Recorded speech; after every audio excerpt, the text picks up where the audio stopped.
Seventh task we have here under the process domain is to plan and manage quality of products or deliverables. Ensuring the quality of project deliverables is critical to meeting the stakeholder expectations and achieve the project objectives.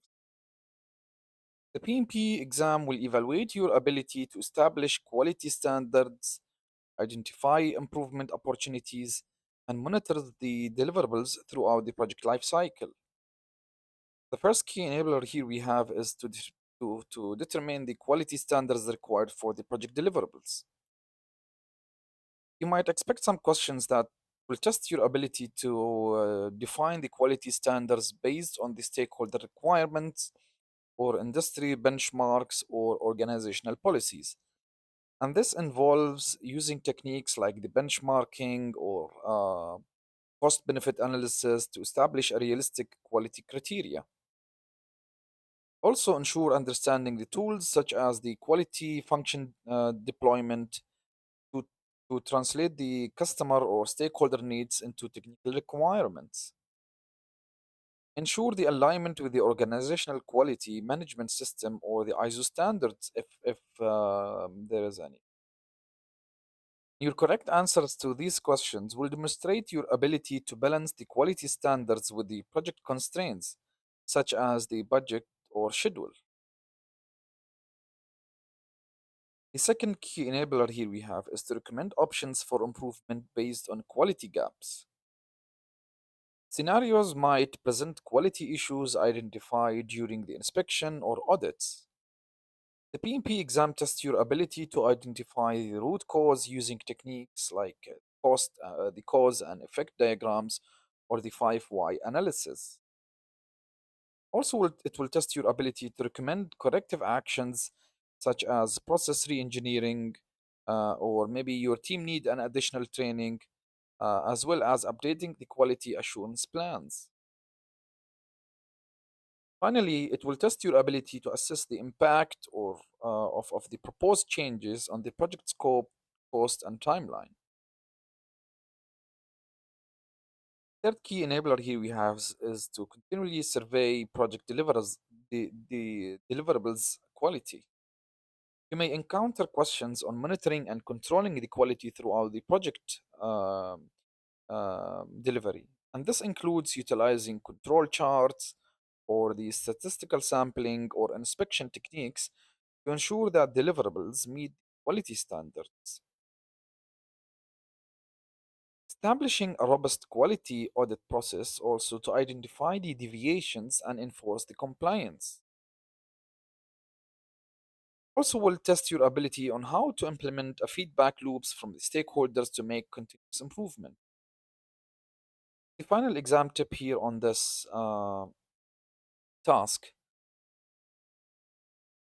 PMP exam often integrates quality management with other knowledge areas such as the scope and risk management. Sure to focus on demonstrating your ability to apply the PMI quality management process, such as the plan quality management at the planning phase, also managing the quality at the execution phase, and the monitoring and controlling the quality as part of the monitoring and controlling phase to deliver a constant high quality results. Use tools like the checklists, histograms to analyze and communicate the quality data effectively.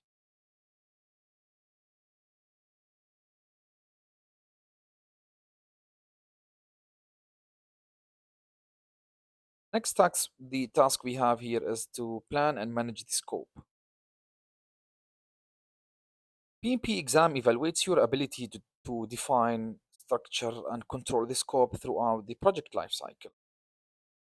You might encounter scenario-based questions assessing how you collect the requirements or decompose the scope and ensures that the deliverables align with the stakeholder expectations. The key challenge here is to balance the scope clarity with the project constraints while preventing uncontrolled changes. The first key enabler here we have is to determine and prioritize the requirements. Here, the PMP exam questions may test your ability to identify and prioritize the project requirements using various techniques, uh, as we mentioned before, the Moscow model or the Kano model of voting techniques. So the requirements collection methods includes the interviews, workshops, surveys, and document analysis. Once these requirements are gathered, requirements must be prioritized based on business value and stakeholder needs. As we mentioned that the common prioritization techniques like the Moscow method, must have, should have, could have, and won't have, it's one of these prioritization techniques. Also the Kano model and voting techniques such as the majority voting and weighted ranking. The requirements traceability matrix is often used to track the requirements throughout the project lifecycle, ensuring the alignment with the deliverables. So the exam questions may present scenarios with conflicting stakeholder requests, requiring you to choose the best prioritization approach while managing the expectations. The next key enabler we have here is to break down the scope or break down the, let's say, the structure, which is known as the WBS or the backlog in case agile project. Scope decomposition is critical to project planning. And at the exam, the PMP exam will test your ability to break down based on project methodology. In predictive waterfall projects, the work breakdown structure or the WBS is used to decompose deliverables into manageable work packages. And if you recall, when we were planning the, let's say, the time or the schedule and cost, also when we have gathered the requirements, we say developing the WBS into an activity level. So you break down or you decompose the project deliverables into manageable work packages, and under each work package will have an activity lists. So ensuring that all of the required work is accounted for. The 100% rule in WBS states that all the project work must be included without overlap or omission. The other hand, you have an agile project. Scope here is managed using product backlog, where user stories are prioritized and refined iteratively.